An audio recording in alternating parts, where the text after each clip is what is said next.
Soy la doctora Isabel Varela. Si alguien encuentra mi móvil y escucha esta grabación, es que no hemos visto amanecer. Tienes 200 insurgentes en la zona.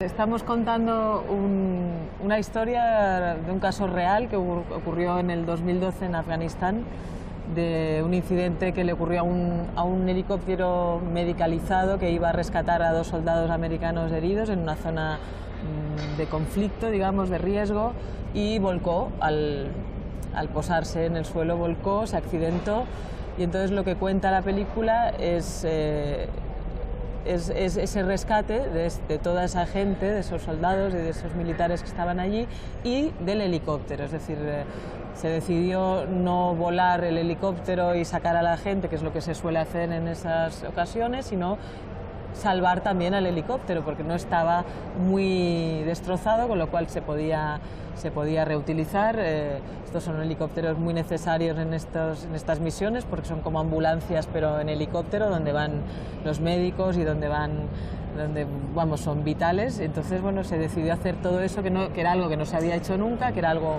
muy complicado de hacer, llevarse ese helicóptero con otro helicóptero más grande que se lo llevara, y ese es el suceso real. Sí. A partir de ahí bueno, yo interpreto a una doctora que está basada en la doctora real que iba en ese helicóptero. Hay personajes reales, luego se ha ficcionado otras cosas, pero las vidas personales de los personajes no son las vidas personales de los personajes, y tú lo que intentas es, bueno, pasamos mucho tiempo entrevistando soldados, escuchando historias, y tratas de meter todo lo que puedas, ¿no? Tienes una sola película y tratas de contar todas las historias de Afganistán que te quepan, que al final tampoco son tantas, porque estás contando lo que estás contando, ¿no? Y lo que intentas es ser fiel al espíritu, más que ser literal en describir el suceso, porque un suceso verdadero, primero, la realidad es inabarcable, no duraría 16 horas, y luego no tiene estructura de película. El clímax no está donde tendría que estar, se repiten cosas varias veces que no puedes, tienes que condensarlo en una, hay 200 personajes, igual los tienes que consolidar en menos, y lo importante era eso, pasar tiempo con ellos y tratar de retratarlos de una forma fidedigna mientras viven la aventura de la película, ¿no?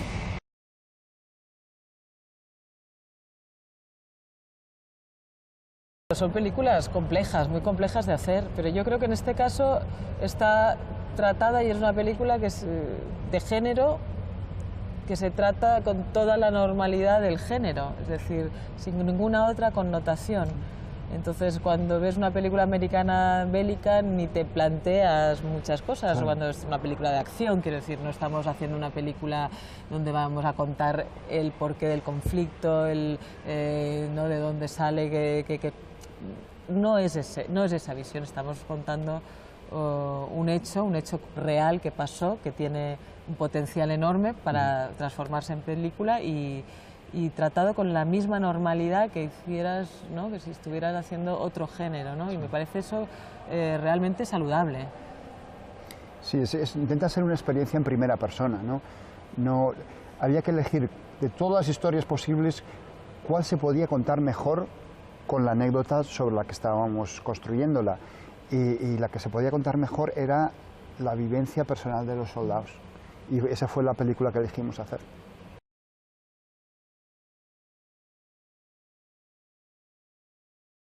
Yo creo que funcionó asombrosamente bien. Por un lado, el mundo de lo militar está muy preparado para encajar en el del cine, porque cuando arranca el reloj del dinero, cuando empiezas el rodaje, es como una operación militar, no se puede perder un segundo, no hay tiempo para el debate, y ellos eso es lo que hacen normalmente, ¿no? En Estados Unidos yo he conocido varios, de hecho a 2 en concreto, ayudantes de dirección que procedían del ejército, habían sido capitanes ambos en el ejército israelí. Y luego, desde la parte de interpretación, aunque un soldado puede hacer de sí mismo muy fácilmente, te ponen una cámara, les pasa como me pasa a mí con la que tengo delante, ¿no? De pronto te congelas y no eres tú, ¿no? Hace falta entrenamiento para hacer eso bien, pero yo creo que hubo simbiosis allí. Los actores pasaron mucho tiempo conviviendo con soldados y los propios soldados allí, haciéndolo día tras día, todas esas semanas, pues van cogiendo soltura también. Y yo creo que no desentonan tanto la combinación. No, funcionó de una forma muy natural, muy rápida además. Ellos tenían que hacer lo que suelen hacer, con lo cual entendieron muy bien en qué consistía, ¿no?, el asunto, y enseguida hacían lo que suelen hacer. Ellos decían, pues si esto es lo que hacemos, ¿no? Estaban ahí horas y horas en la misma posición y te decían, pues si esto es lo que estamos entrenados para hacer, ¿no? Y enseguida, bueno, porque es verdad que son dos mundos que funcionan a ese nivel de, como decía Adolfo, de tener que deficiencia, funcionan bastante bien. Bueno, el suyo mucho más, pero claro, están muy entrenados. En el nuestro hay menos disciplina. Sí.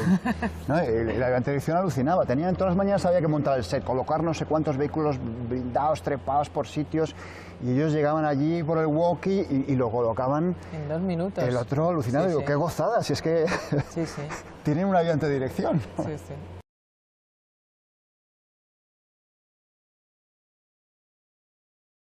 Yo te diré que no particularmente, porque no quieres que te condicione demasiado. Yo tengo 1000 influencias, pero las he absorbido a lo largo de mi vida, no en concreto para esto, ¿no?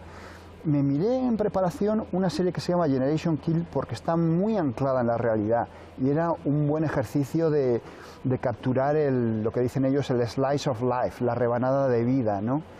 Pero a la vez intenté no mirarme Black Hawk Down, porque que es lo que más se parecía temáticamente, porque quieres alejarte lo más posible de las cosas parecidas. Sí que vimos documentales, bueno, hay bastante material rodado, sobre todo del ejército americano, ¿no? En mi caso particularmente yo busqué muchas cosas de médicos, como el que tenía que interpretar yo, de estos médicos militares, en misiones reales, ¿no? Y hay muchas cosas reales bastante impactantes de ver. Fíjate que lo que te está describiendo son imagen documental, no película. Sí. Y alguna película sí, porque me decían, mírate esta, porque ahí se hace una traqueotomía igual que la que tienes que hacer. Entonces sí que vi varias que me dijeron para ver esos momentos, para ver cómo lo hacían, ¿no? Pero después se te queda mucho, te sirve mucho más las cosas reales, o hablar con las personas reales, o ver documentos reales, porque eso es lo que te impacta más, ¿no? Y lo que te queda más. Y el ejercicio era un poco intentar reflejar la realidad, que normalmente ves distorsionada en el cine. Si usas el propio cine como referencia, ya hay 2 grados de separación. Tenemos que ir a los soldados más que a las películas de soldados.